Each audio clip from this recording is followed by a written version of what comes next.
주일 오후 함께 보실 하나님 말씀은 요한복음 4장 13절부터 24절까지 말씀입니다. 요한복음 4장 13절부터 24절까지 말씀입니다.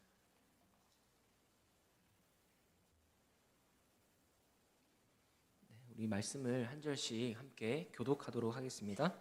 예수께서 대답하여 이르시되 이 물을 마시는 자마다 다시 목마르려니와 내가 주는 물을 마시는 자는 영원히 목마르지 아니하리니 내가 주는 물은 그 속에서 영생하도록 솟아나는 샘물이 되리라.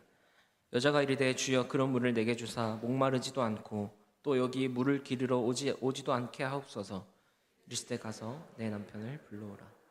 여자가 대답하여 이르되 나는 남편이 없나이다. 예수께서 이르시되 네가 남편이 없다 하는 말이 옳도다.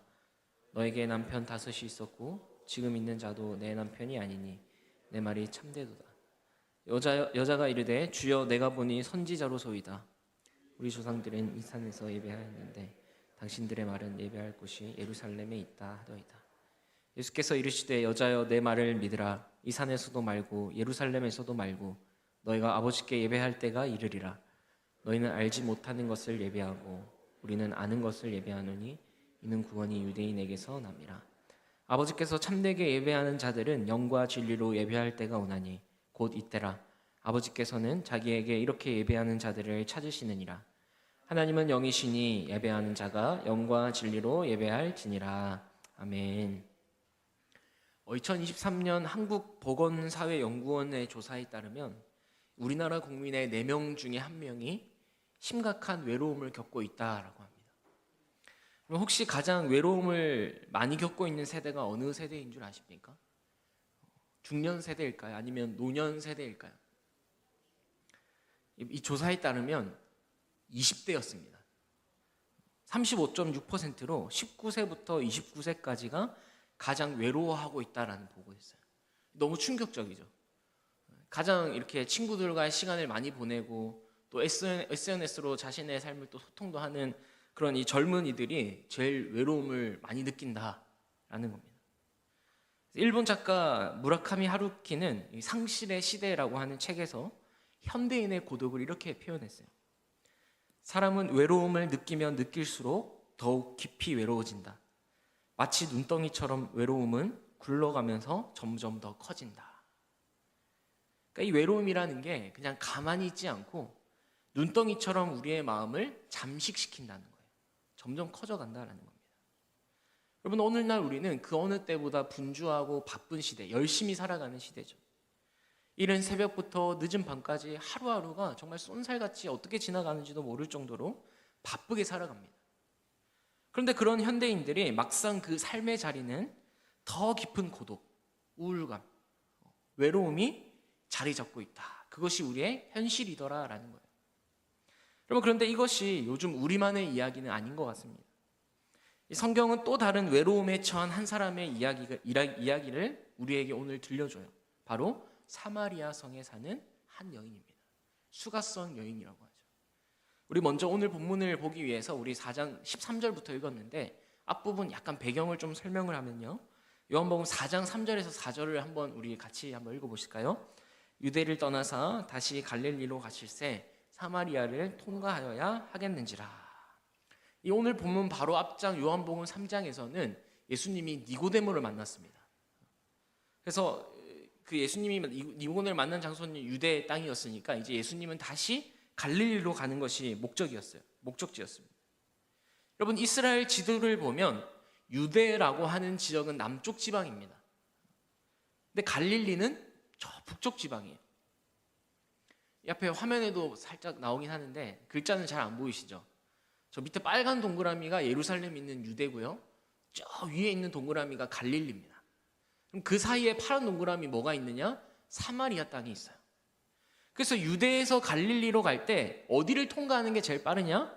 중간에 있는 사마리아를 통과하면 제일 빠릅니다.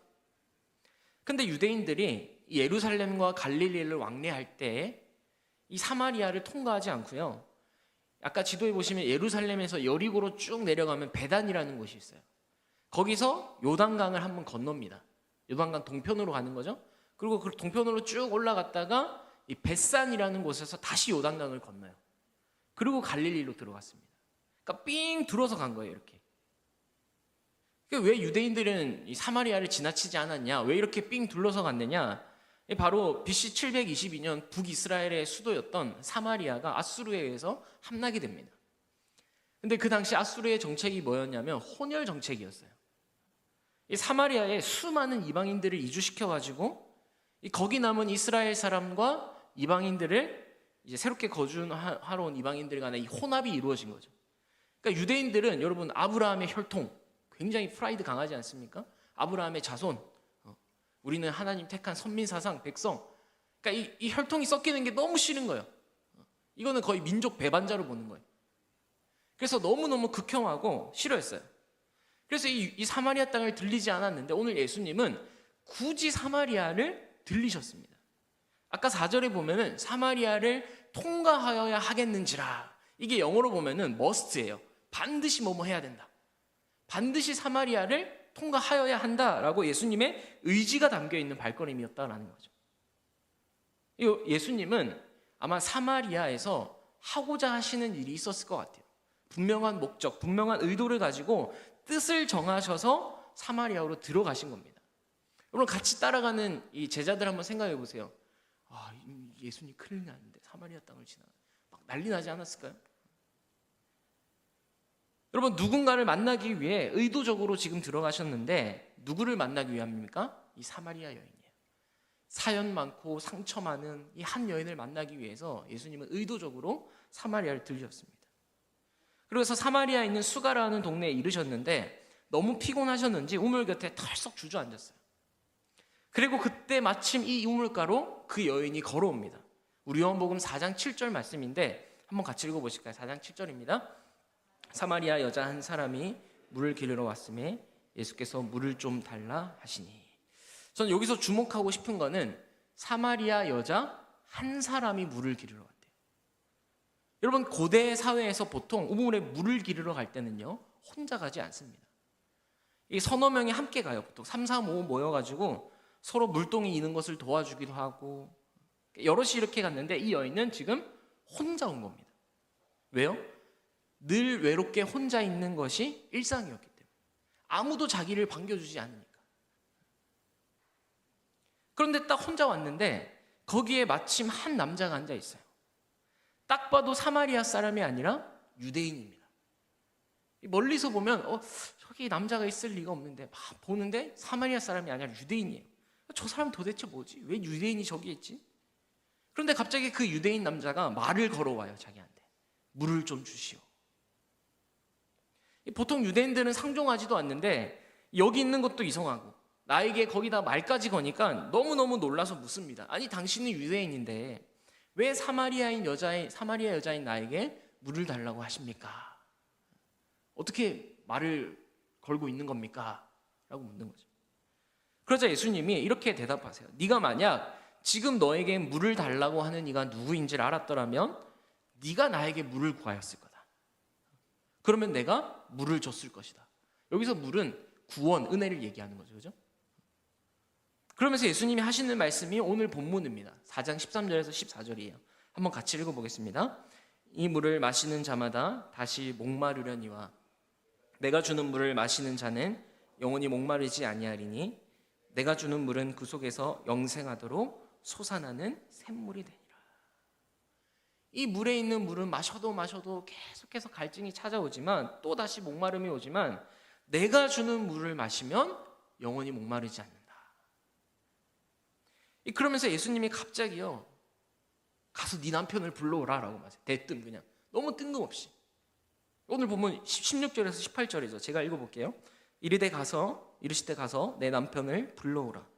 여자가 대답하여 이르되 나는 남편이 없나이다. 예수께서 이르시되 네가 남편이 없다 하는 말이 옳도다. 너에게 남편 5이 있었고 지금 있는 자도 내 남편이 아니니 내 말이 참되도다.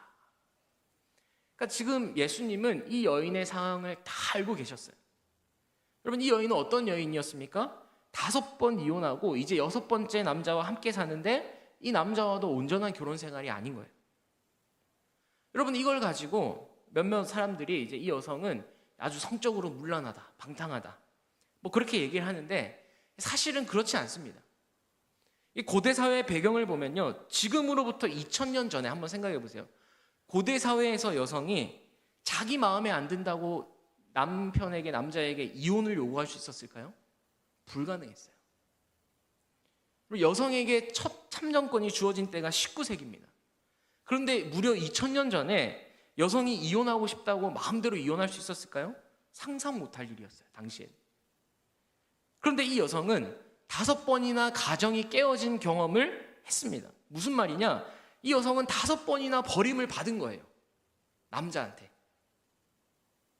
자기 정력을 못 이겨서 막 자기 마음대로 방탕한 생활을 산 게 아니라, 이 남자 저 남자 막 만난 게 아니라, 그러다 가정이 깨진 게 아니라, 만약 그랬으면 이 여자는 진작에 돌 맞아 죽었을 거예요. 근데 그게 아니라 결혼을 했는데 그 결혼을 유지할 수 없는 어떤 상황이 찾아왔고, 그 상황을 남편이 같이 이해해주고 같이 품어준 게 아니라 그냥 이 여인을 버린 거예요. 근데 여러분, 고대 사회는 어떻습니까? 뭐 지금이야 뭐 그냥 혼자 살면 되지, 뭐 이런 뭐 진취적이고 할 수 있잖아요. 근데 고대 사회에는 여성이 남성의 보호를 받지 않으면 살아갈 수 없는 환경이었어요. 그래서 또 결혼을 했습니다. 근데 또 버림당해요. 또 했어요. 또 버림당해요. 이 버려짐이 무려 몇 번이나 이루어진 겁니까? 5번이에요. 그래서 많은 학자들이 이 여성은 불임 여성이다. 아이를 낳지, 고대는 또 아이 낳는 게 굉장히 중요했지 않습니까?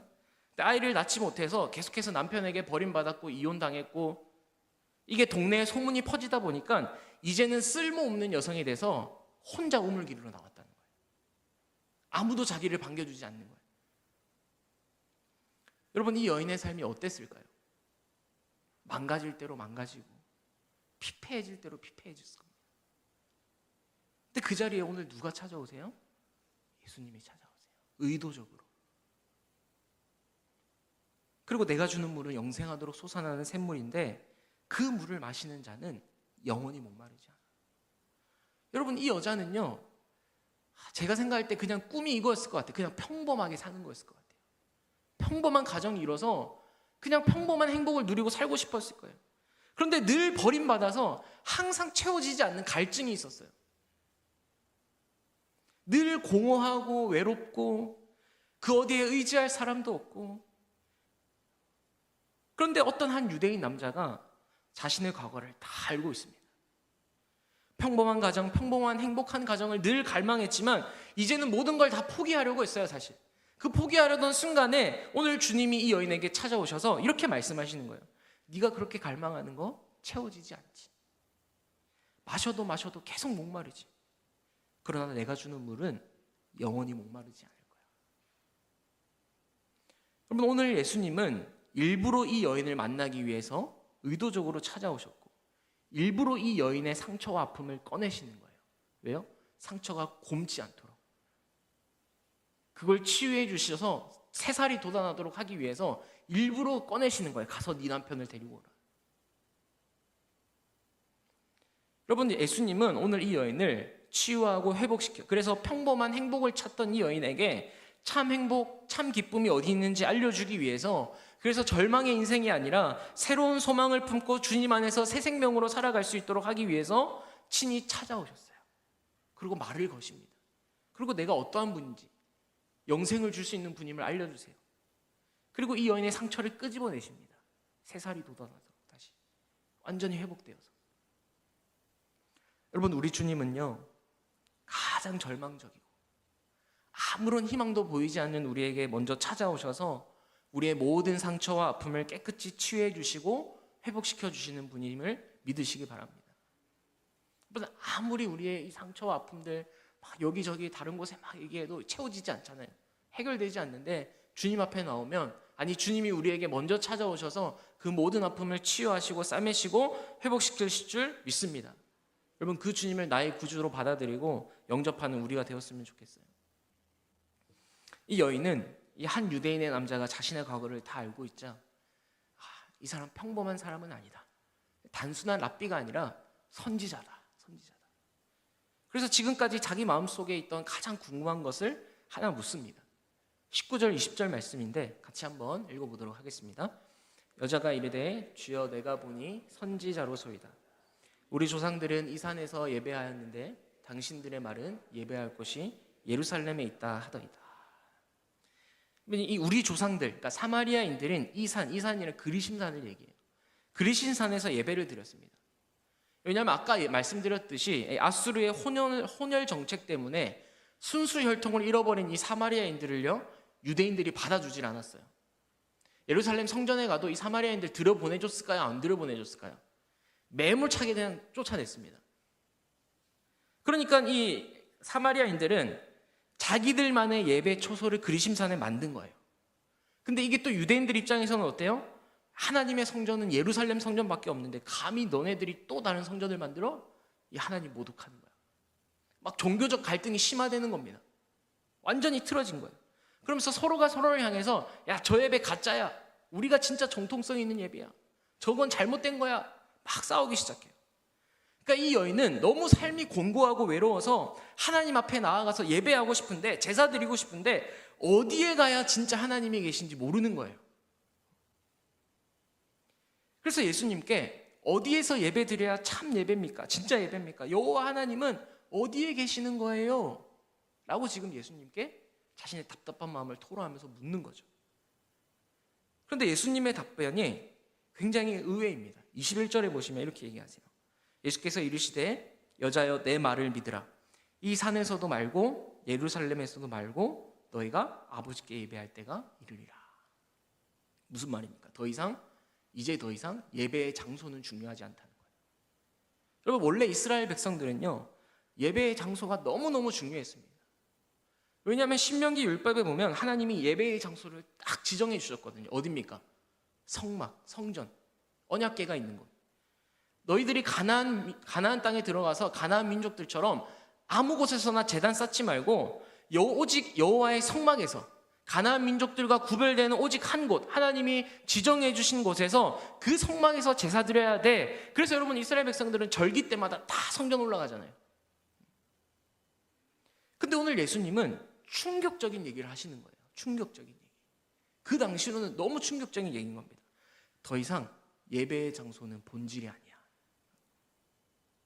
그러면서 23절에 이렇게 말씀하십니다. 우리 요한복음 4장 23절 같이 함께 읽어보겠습니다. 아버지께 참되게 예배하는 자들은 영과 진리로 예배할 때가 오나니 곧 이때라.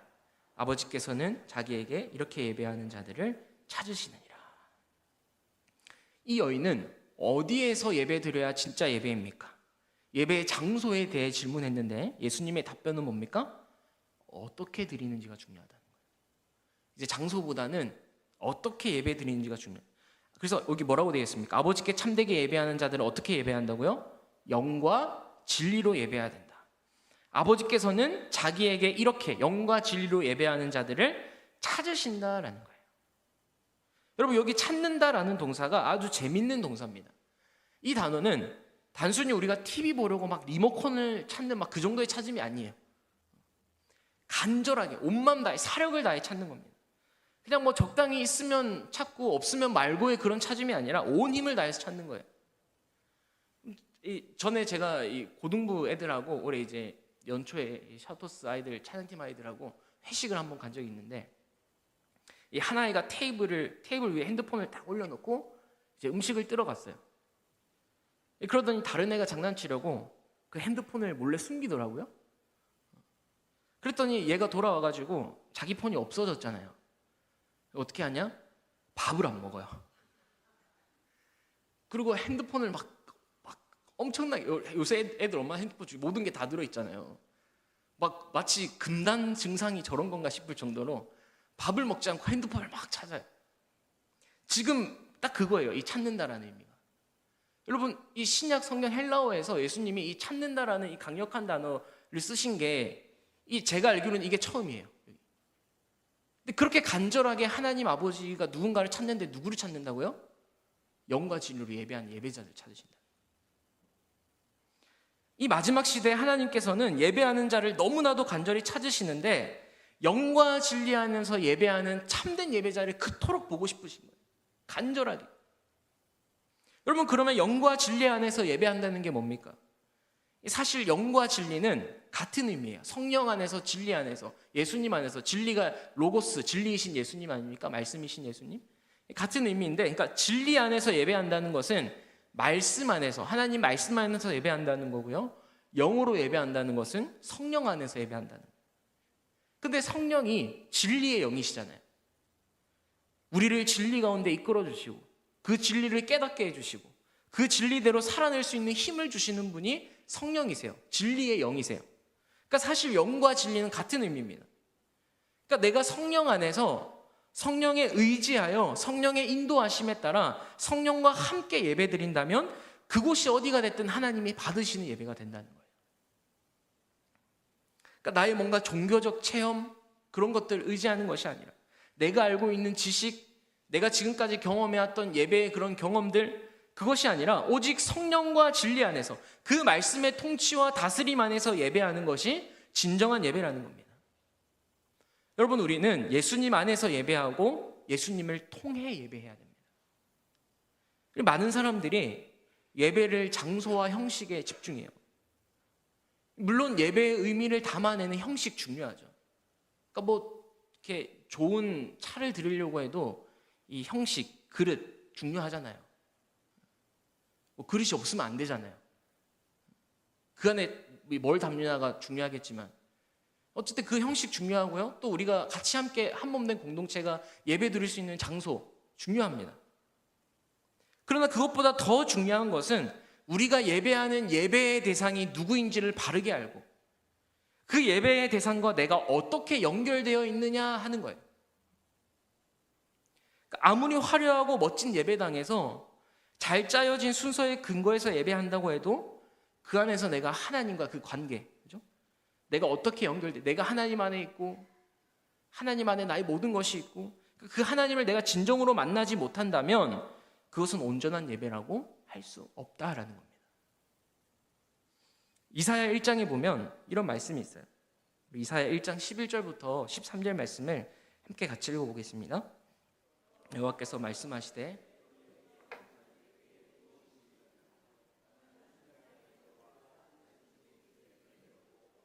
나는 수송아지나 어린 양이나 순염소의 피를 기뻐하지 아니하노라. 너희가 내 앞에 보이러 오니 이것을 누가 너희에게 요구하였느냐? 내 마당만 밟을 뿐이니라. 헛된 재물을 다시 가져오지 말라. 분향은 내가 가증히 여기는 바요 월삭과 안식일과 대회로 모이는 것도 그러하니 성회와 아울러 악을 행하는 것을 내가 견디지 못하겠노라. 이사야가 하나님의 말씀을 대언해서 지금 선포하고 있는데 무수한 재물이 아무런 유익이 없대요. 무슨 유익이 있느냐? 아무런 유익이 없답니다. 그것은 그냥 헛된 재물일 뿐이라는 거예요. 왜요? 그냥 예물을 드리는 이 형식만 남아있지 그 안에 예배자의 자세, 마음은 다 퇴색되어 버린 거예요. 여러분, 구약시대 때 백성들이 이 재물을 들고 오는 이유가 뭡니까? 그 재물을 들고 오는 행위를 통해 그 안에 담겨진 의미가 뭐예요? 저는 죄인이라서 하나님 앞에 나아갈 수 없지만 나 대신 이 재물이 죽음으로써 내가 하나님 앞에 예배자로 섭니다. 여러분, 그 의미에 담겨있는 게 재물을 드리는 거 아니겠어요? 근데 이런 것들은 다 퇴색되어 버리고 형식만 남은 거예요. 그냥 재물만 계속 갖다 바치는 겁니다. 그 무엇이 유익하냐라고 말씀하시는 거예요. 심지어 월삭과 안식일과 대회로 모이는 것도 가증하다라고. 그러니까 지금 우리로 치면 이 함께 모여서 드리는 이 공예배가 너무나 가증스럽다는 거예요. 내가 견디지 못하겠다. 차라리 그냥 성전문을 닫아라. 예배드리지 말라는 거예요. 여러분, 우리는 하나님을 예배하기 위해 하나님 우리를 만드셨어요. 아멘이십니까? 우리의 목적이 하나님을 찬양하고 하나님 예배하는 거잖아요. 그렇기 위해서 하나님은 우리를 만드셨는데, 이 세상을 창조하셨는데 그걸 하지 말라는 거예요. 예배를 하지 마라. 차라리 성전문을 닫아라. 얼마나 무서운 말입니까? 여러분, 우리가 예배를 드려도 안 드린 것만 못하면 되겠습니까? 마당만 밟고 돌아가서야 되겠냐고요. 예수님 안에 그 주님을 의지하여 하나님의 그 지성소까지 깊숙이 들어가서 하나님의 임재와 영광을 맛보고 누려야 됩니다. 나를 위해서 십자가에 죽으신 그 주님의 은혜 때문에 내가 이 자리에 서 있을 수 있구나. 감사하고 감격하고 눈물 흘리는 예배가 되어야 되지 않겠습니까? 영과 진리 안에서 하나님과 내가 연합되어 있음을 확인하고 주님의 말씀 앞에 나를 온전히 내어드리면서 때로는 말씀의 책망도 받고 때로는 말씀의 하늘의 그 위로도 얻으면서 그 말씀의 요구에 온전히 순종하는 예배가 진정한 예배인 거예요. 여러분, 우리 모두가 그런 영과 진리 안에서 참되게 예배하는 예배자가 되기를 간절히 소망합니다. 사실 하나님은 구약에서부터 어떤 특정한 장소에만 계시진 않았습니다. 어떤 특정한 장소에서만 거하시지 않았어요. 우리가 믿는 하나님은 온 우주 만물의 창조주이사 통치자이시기 때문에 우리의 모든 삶의 구석구석에 함께 하시고요. 교회뿐만 아니라 우리의 모든 일상의 영역이 하나님의 통치 아래에 있습니다. 따라서 여러분들의 삶의 모든 영역이 하나님 앞에서 예배하는 장소입니다. 우리의 모든 삶의 순간순간이 하나님 앞에 예배드리는 처소인 거예요. 여러분, 직장에서 너무 힘들 때 그때 드리는 예배 하나님이 받으세요. 몸이 아파서 병실에 누워있고 그 차디찬 수술대 위에 누워있을 때에도 하나님은 우리와 함께 계십니다. 그러니 그곳에서 영과 진리로 하나님을 예배하셨으면 좋겠어요. 여러분이 말씀 안에 있고 성령 안에 있기만 하다면 가장 고통스러운 그 장소도 하나님이 예배받으시는 장소라는 것을 믿으시기 바랍니다. 제 아내가 가끔 잠옷실에서 이렇게 예배드리면 애들 케어하느라 목사님 말씀에 집중이 안 된대요. 좀 집중할 만하면 우는 거 달래야 되고, 집중할 만하면 기저귀 갈아야 되고, 집중할 만하면 분유 먹어야 되고. 여러분, 이런데도 예배해야 됩니까? 어떻게 생각하세요?